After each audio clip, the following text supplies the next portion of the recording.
Halo semuanya, kembali lagi bersama saya Michael. Di video kali ini kita akan update lagi tentang Luna ya, khususnya untuk Luna 2.0 karena akan ada beberapa update penting dari foundernya sendiri, yaitu adalah si Do Kwon. Tapi secara khusus kita juga akan bahas apakah Luna 2.0 atau 2.0 ini akan berhasil atau gagal.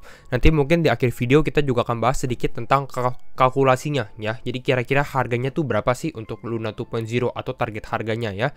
Jadi kalau misalnya teman-teman suka video ini, jangan lupa untuk share videonya, like ataupun subscribe. Kita akan langsung masuk aja ke dalam videonya ya. Untuk sebelum kita bahas dulu, kalau teman-teman yang belum nonton video terakhir, saya rekomen untuk nonton dulu ya. Ini kita membahas tentang Welcome Luna 2.0. Jadi ini awal mulanya. Ini lebih ke arah video lanjutannya ya. Dimana untuk hari ini kita update seperti market crypto biasa, mengalami penurunan ya 3,5%. Kita lihat Bitcoinnya juga ada koreksi sekitar 3,5%, Ethereum di bawah 2000 ya, dan rata-rata memang market crypto ini mengalami penurunan. Walaupun bisa dibilang ya Bitcoin di kisaran 28 sampai 30 ribu selama satu minggu terakhir ini gitu ya. Lalu kalau kita lihat secara 24 jam, beberapa altcoin masih ada yang cukup performing tapi tidak banyak ya. KNC, Chiliz, dan KuCoin token. Lalu kalau untuk yang mengalami penurunan banyak ya. Kira-kira itu, dan memang sentimennya tetap masih di extreme fear. Bisa dibilang low sekali gitu ya, sangat-sangat rendah. Dan kita akan langsung masuk aja untuk membahas Luna. Untuk di video kali ini, nah kita bahas dulu nih sedikit gambarannya gitu ya. Teman-teman harusnya sudah cukup familiar di mana Terra Luna ini adalah sebuah token layer 1 gitu. Token layer 1 ini bisa dibilang dia sebagai base layernya. Jadi di atas Terra atau Terra ekosistem ini banyak sekali decentralized application lainnya gitu. Ini teman-teman bisa lihat, ini adalah aplikasi masing-masing gitu ya. Dan setiap aplikasi ini ada timnya lagi, lalu ada developernya juga. Bisa berkaitan dengan Terra ya, bisa berkaitan dengan Terra, atau dia independen atau ya build atau membuat aplikasinya di dalam Terra ekosistem tapi tidak ada kaitannya dengan Terra sendiri. Kira-kira seperti itu.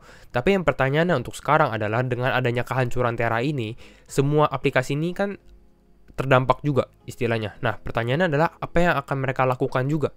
Nah, ini yang menjadi perdebatan sekarang gitu. Dan ini juga menjadi perdebatan untuk di Luna 2.0. Beberapa dari decentralized aplikasi ini support ya proposalnya si Do Kwon, beberapa juga tidak support. Jadi nanti kita akan bahas lebih detail tentang ini. Ya, jadi ini teman-teman bisa familiar, ada Anchor, ada Edge, ada Mars Protocol, ada Kujira, White Whale, Nebula Protocol, dan lainnya. Ini sebenarnya update-nya Januari 4, 2022. Seharusnya untuk sekarang lebih banyak lagi gitu, karena Terra di tahun 2022 ini cukup pesat pertumbuhannya gitu ya. Jadi lebih banyak yang terdampak sebenarnya ya. Nah, ini kita bahas dulu tweet dari DeFi Edge, dimana dia ada bahas. Ini dari Terra Builders ya, dimana Terra Builders has created a new counter proposal. Jadi ini kan karena komunitas, kemarin kita bahas proposalnya si Do Kwon. Proposalnya si Do Kwon untuk Luna 2.0. Lalu dari si DeFi Edge ini, Terra Builders sendiri membuat counter proposal atau proposal yang baru lah, proposal baru untuk counter proposalnya si Do Kwon. Dan ini adalah respon dari aplikasi-aplikasinya ya, yang top di Terra ekosistem. Kita bisa lihat kalau teman-teman lebih detail, dari ada Anchor, ada Astroport, ada Pylon Protocol. Yang warna hijau ini adalah yang support proposalnya Do Kwon ya, yang warna hijau supports the new Terra.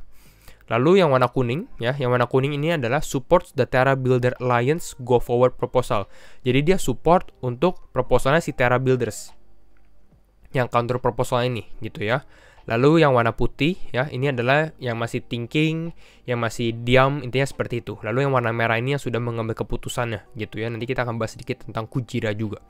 Jadi itu kira-kira. Jadi bisa dilihat dari proposal Do Kwon, mayoritas ini ya tidak terlalu setuju juga dengan proposalnya Do Kwon. Tapi ada tapinya juga. Tapinya apa? Tapinya Terra Builders Alliance ini baru aja membuat proposal baru gitu ya. The Terra Builder Alliance is excited to finally share a united proposal. Jadi ini adalah proposal yang menggabungkan kedua proposal dari si ini Terra Builders Alliance ya. Ini sama Terra Builders Alliance dengan proposal Do Kwon. Jadi ini gabungin dua-duanya gitu ya. Jadi yang sekarang yang di finalize atau yang digunakan untuk menjadi Terra 2.0 atau Luna 2.0 ini adalah proposal yang baru gitu ya. Nah, ini kita lihat. Ini dari tweetnya si Do Kwon sendiri ya, dimana dia ada attach tweetnya dari si Terra Builders Alliance yang ini. Jadi ini ada beberapa perubahan yang akan kita bahas. Tapi tetap sama, tujuannya adalah untuk rename forking gitu ya. Yang lama akan dijadikan Terra Classic, yang baru akan dijadikan Terra Blockchain atau Luna. Ya, jadi intinya sebenarnya sama, tapi perbedaan ini lebih ke arah dari dia punya tokenomics-nya. Nah ini, Terra Ecosystem Revival Plan 2 Updated and Final. Jadi ini yang baru dan finalize-nya gitu ya. Dimana ini hampir sama dari atas sampai bawah gitu ya. Perbedaan ini cuma di sini aja, di token distribution ya. Kalau teman-teman bandingkan token distribution di video kali ini yang kemarin dengan yang sekarang, ini ada perbedaan sedikit. Dimana sekarang dia ada lebih simple, ada Luna holders yang hold pre-attack. Pre-attack ini artinya, kita lihat ya, pre-attack ini adalah Luna holders yang hold Luna sebelum pada saat tanggal 7 Mei ya, 7 Mei pre-attack dapat 35%. Yang IUST ini adalah UST yang disetor di dalam Anchor, ini mendapatkan 10%.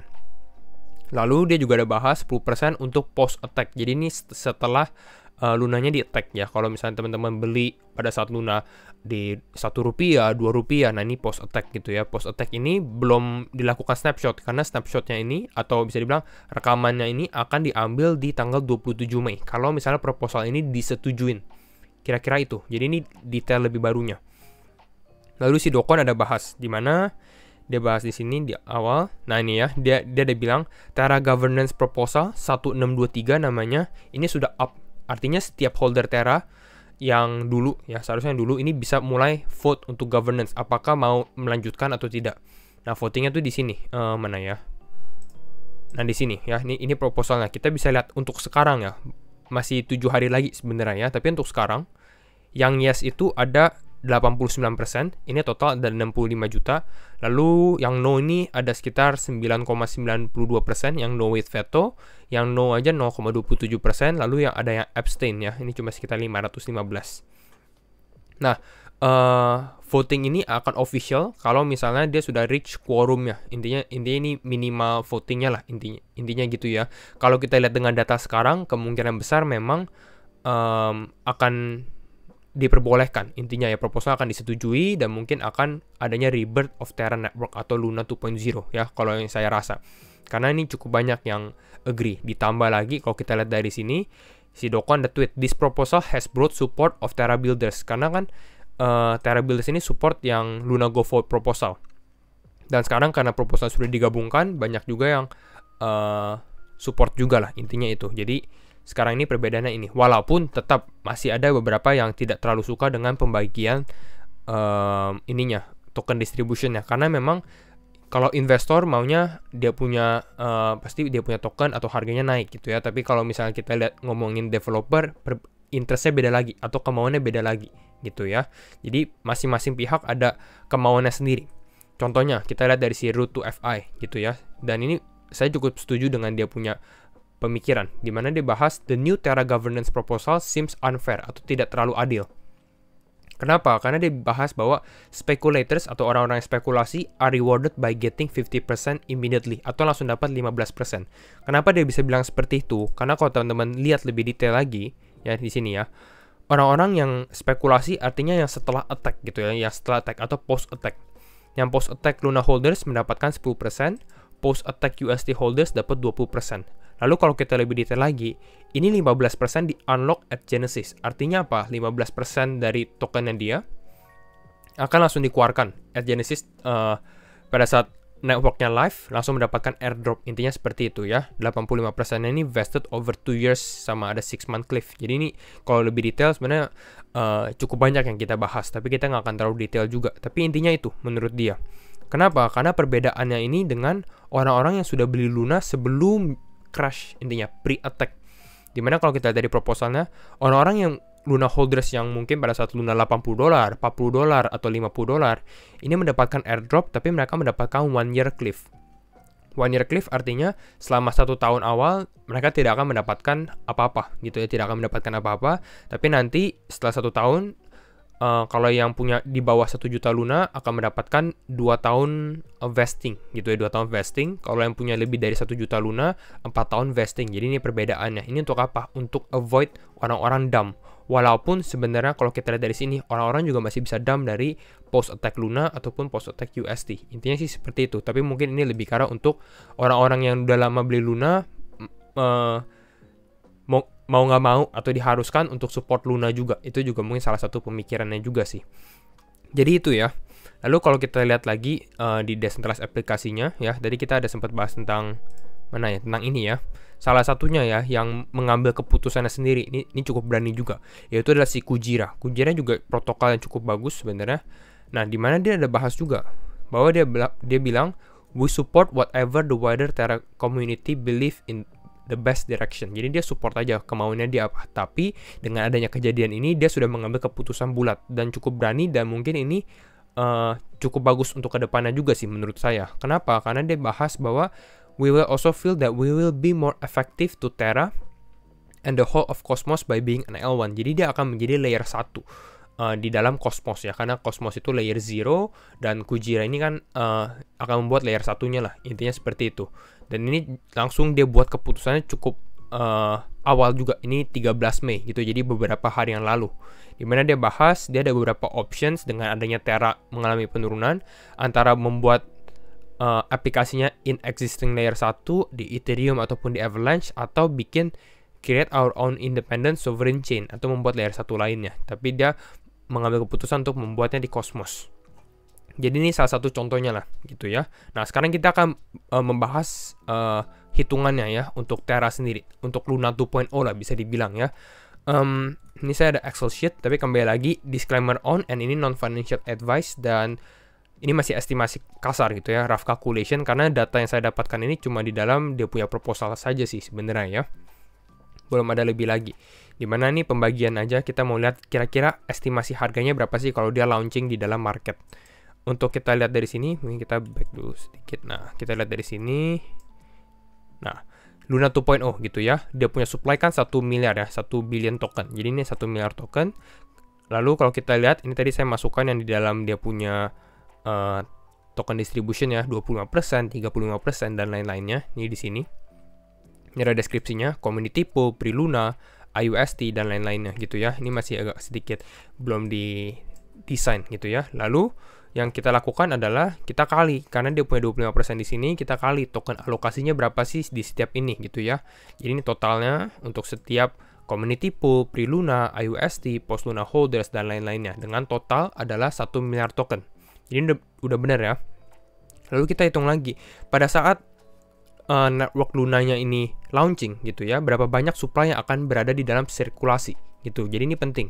Dan yang kita bisa ambil adalah dari Genesis allocation-nya atau alokasi awalnya ya, bisa dibilang Genesis allocation. Nah, di sini kalau kita teman-teman cek, misalnya di sini essential app developers ya.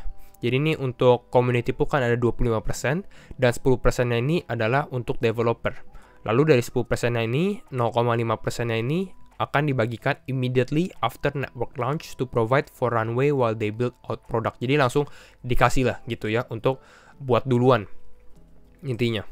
Jadi ini ada 0,5%. Lalu nih, jadi saya taruh di sini 0,5%. Lalu ini tinggal dikalikan saja gitu ya, 0,5% dikali token allocation-nya. Jadi ada sekitar 1.250 token. Selanjutnya kita lihat juga ada yang 15% ya. Ini dari yang di sini, 15% unlock at Genesis, 15% unlock at Genesis, dan di sini juga 15% unlock at Genesis gitu. Jadi kita kira-kira tahu awalnya pada saat mungkin dibuat berapa banyak sirkulasi supply-nya, yaitu adalah sekitar 61.250.000 lah gitu ya.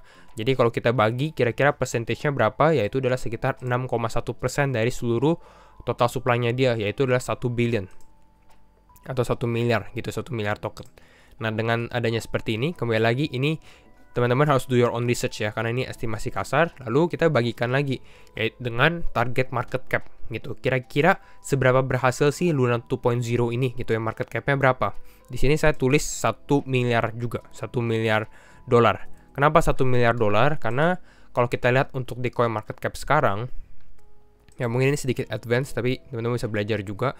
Kalau kita lihat untuk sekarang 1 miliar market cap ya, ini berada di kisaran ranking 50-an ya, berada di kisaran ranking 50-an ya. Kita bisa lihat dari sini 50-an, dan saya rasa mungkin kalau Luna bikin network baru ya mungkin berada di sekitar 1 miliar token.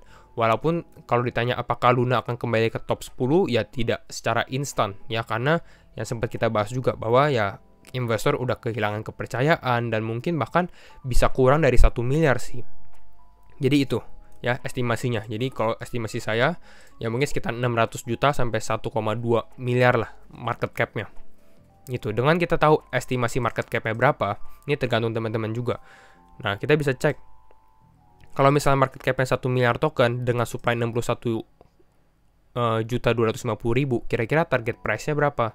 Target price-nya kalau 1 miliar yaitu adalah sekitar 16,3 dolar itu ya. Jadi kalau mungkin caranya gimana? Jadi kalau mungkin kita lihat nanti Luna 2.0 di atas atau 20 dolar, artinya dia sudah cukup overvalue gitu ya. Nanti ini bisa diganti juga sebenarnya ya. Misalnya kita lihat dia 600 juta market cap-nya. Gitu, 600 juta. Kalau 600 juta artinya ya sekitar 9,8 atau 10 dolaran gitu ya. Rumusnya apa? Rumusnya adalah market cap dikali price dikali number of tokens. Ini number of tokens di dalam sirkulasi.